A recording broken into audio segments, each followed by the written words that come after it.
그런즉 우리가 무슨 말을 하리요? 하나님께 불의가 있느냐? 그럴 수 없느니라.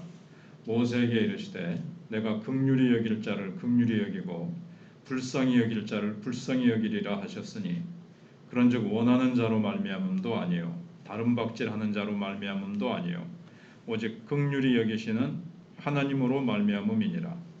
성경이 바로에게 이르시되 내가 이 일을 위하여 너를 세웠으니 곧 너로 말미암아 내 능력을 보이고 내 이름이 온 땅에 전파되게 하려 함이라 하셨으니 그런즉 하나님께서 하고자 하시는 자를 긍휼히 여기시고 하고자 하시는 자를 완악하게 하시느니라. 혹 내가 내게 말하기를 그러면 하나님이 어찌하여 허물하시느냐 누가 그 뜻을 대적하느냐 하리니 이 사람아 내가 누구이기에 감히 하나님께 반문하느냐 지음을 받은 물건이 지은 자에게 어찌 나를 이같이 만들었느냐 말하겠느냐.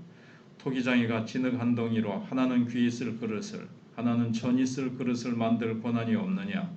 만일 하나님이 그의 진노를 보이시고 그의 능력을 알게 하고자 하사 멸하기로 준비된 진노의 그릇을 오래 참으심으로 반영하시고 또한 영광받기로 예비하신 바 긍휼의 그릇에 대하여 그 영광의 풍성함을 알게 하고자 하셨을지라도 무슨 말을 하리요. 이 그릇은 우리니 곧 유대인 중에서뿐 아니라 이방인 중에서도 부르신 자니라. 아멘. 하나님께 불의가 있느냐 어떤 이런 인간적인 질문과 의문에 대해서 사도 바울은 로마서 9장을 통해서 하나님은 그렇지 않으시다. 하나님은 공의로우시다 하는 것을 두 번째로 얘기해 주는데 예정은 하나님의 하나님 되심과 그의 온전하심을 보여준다고 그렇게 얘기해 주고 있습니다. 우리가 오해해서 그렇지 예정을 올바로 이해하면 우리는 그 안에서 하나님의 그 하나님 되심의 위치를 바로 깨닫게 됩니다. 우리가 인간적인 수준으로 하나님을 끌어내려서 우리와 같은 수준에서 생각하니까 하나님은 불공평해 보이는 것이지 하나님을 하나님 수준으로 원래 위치에 딱 두면 하나님은 주권자시고 하나님은 자기 마음대로 하실 수 있다는 거죠. 그러면서 하나님의 온전하심을 오히려 발견하게 된다는 겁니다. 하나님이 마음대로 하실 수 있다고 해서 불공평하게 막 하시는 것은 아니라는 거예요. 이제 사도 바울은 모세와 바로와 모세를 비교를 하면서 예를 들고 있습니다. 창조주 하나님은 피조물을 하나님의 뜻대로 다룰 수 있는 자격이 있다는 것을 말씀하고 있습니다. 그래서 토기장이 비유를 들면서 너희가 저 토기 굽는 곳에 가봐라. 토기장이가 진흙을 들어서 자기 마음대로 만들지 않느냐. 그렇게 창조주 하나님은 피조물을 다룰 수 있는 자격과 능력이 있으심을 말씀하고 있습니다. 자비를 이제 하나님이 베푸시잖아요. 구원받는 자들에게 특별히 자비를 베푸시는데 그는 베푸는 자의 선택이지 받는 자의 선택이 아니라는 겁니다. 자비를 받는 자에게 달려있는 게 아니라 자비를 베푸시는 자에게 달려있다는 거죠. 선물이라는 것은 주는 자가 베푸는 은혜지 받는 사람이 선물 내놔라 이렇게 강요할 수는 없다는 얘기예요. 그래서 16절에 그런즉 원하는 자로 말미암음도 아니요 다른 박질하는 자로 말미암음도 아니요 오직 긍휼히 여기시는 하나님으로 말미암음이라. 여기 다른 박질하는 것은 나 또는 선물 이건 노력한다고 원한다고 얻어지는 게 아니라는 겁니다. 하나님의 구원의 선물은 오직 하나님의 은혜로만 주어집니다. 바로는 어떻습니까? 하나님이 악의 도구로 사용하셨다면 그가 멸망받는 것은 너무 불공평한 일이 아닌가. 인간적으로 이렇게 생각하는 거죠. 악의 도구로 사용하시기로 해놓고 또 그렇게 사용하시고 또 벌을 주신다? 이거는 불공평하지 않느냐?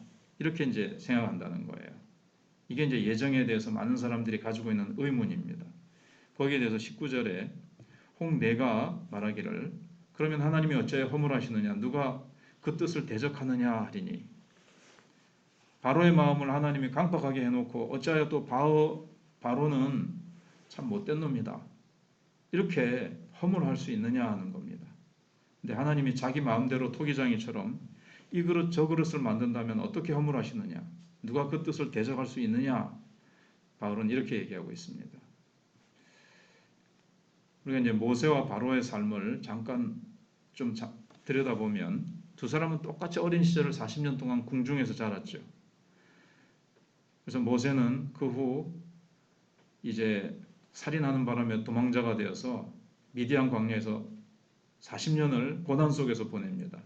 모세가 광야에서 고난 가운데 40년을 보내는 동안 바로는 여전히 권력의 정점에서 보내고 있었습니다. 그래서 바로의 삶은 모세와에게 비교해 봤을 때 축복받은 삶이었습니다. 인간적으로 보면. 근데 이제 40년이 지나고 두 사람이 대면하게 됐습니다. 한 사람은 하나님의 종으로, 한 사람은 하나님의 뜻을 거스르면서 권력의 정점에 있는 자로 만나게 됩니다. 하나님은 사실 손가락 하나 까딱 하는 것만으로도 애굽을 이 역사 속에서 사라지게 하실 수가 있었습니다. 그러나 하나님은 그렇게 안 하시고 10번의 재앙을 내리십니다. 그것도 강도를 조금씩 높여가면서. 왜 그럴까요? 하나님께서 바로에게 10번의 회개의 기회를 주시는 거예요. 그러나 바로는 결코 마음을 돌이키지 않았습니다. 내 회개할게, 너희들 보내주고 내가 너희들 대로 하나님 뜻대로 내가 할게 해놓고 또 돌이키고 그 마음을 자꾸 그렇게 했죠. 바로가 악을 선택한 겁니다. 하나님이 악을 선택하라고 강요하거나 밀어붙이신 적이 없습니다. 그런데 바로가 악을 선택하자 하나님께서 그걸 허용하신 거죠. 자비를 베푸는 자에게는 악을 선택하지 못하도록 혹은 그 마음을 주장하시고 하나님은 그냥 이렇게 감화감동을 주시든지 자비를 베푸시는 거죠.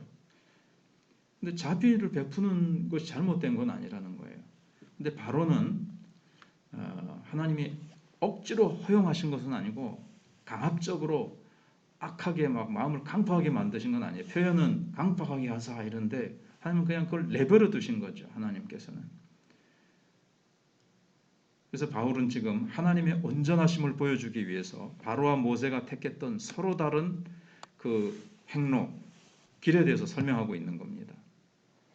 그래서 이 이야기는 두 가지 면에서 하나님의 온전하심을 보여주는데, 첫 번째는 하나님께서 두 사람의 삶에 개입하셨고 하나님께서 두 사람 모두에게 하나님이 자신을 낮추셔서 하나님의 주권을 받아들일 충분한 기회를 주셨습니다.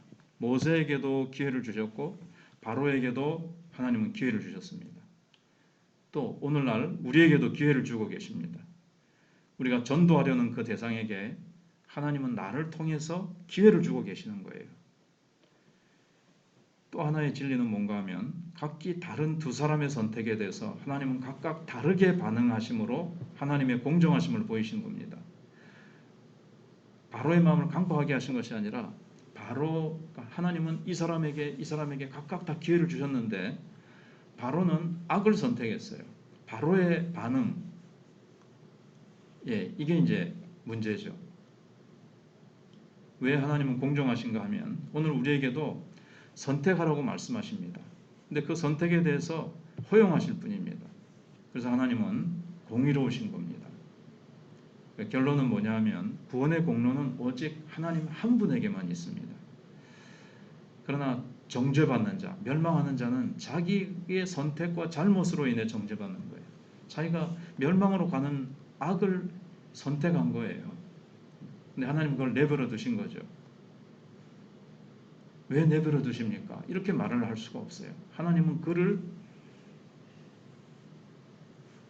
내버려 두실 수도 있고 그를 구원하실 수도 있어요. 그럼 불공평 아닙니까? 어떤 사람은 구원하시고 어떤 사람은 왜 구원하시지 않습니까? 그게 이제 하나님의 주권이라는 거예요.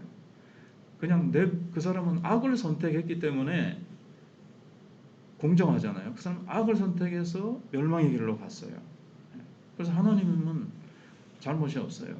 구원하는 자는요, 자비를 베푸신 거예요. 하나님께서. 그 사람도 내버려 두면, 우리도 가만히 내버려 두면 우리도 멸망할 건데 우리에게는 자비를 베푸셨어요. 근데 하나님이 자비를 베푸실 수 있는 하나님은 권한이 있으시다는 거예요. 이 사람은 구원하고 이 사람은 구원하지 않고, 그게 이제 인간의 생각이라는 거죠. 인간의 생각으로 불공평하다고 생각하는 거죠. 근데 예정의 교리는 이걸 이제 마지막으로 아셔야 될 게 예정의 교리는 오직 선택받은 자의 은혜 이것만 생각해야지 그 반대편도 생각해가지고 멸망당할 자에게도 예정을 적용해서 생각하면 안 돼요. 그 부분은 얘기하면 이게 인간의 생각으로는 모순처럼 보입니다. 멸망하는 자는 왜 멸망하는가? 방금 말씀드린 대로 자신이 선택했기 때문에 그렇습니다. 그래서 예정은 하나님의 하나님 되심을 보여주는 겁니다. 그래서 우리는 이 예정을 배우면서 우리의 마음속에 있는 이 반발심을 없애고 창조주 하나님을 우리의 마음속에 창조주 하나님으로 모든 주권을 가지신 하나님으로 이렇게 보좌에 모시는 이제 축복이 이제 우리에게 이제 있어야 됩니다.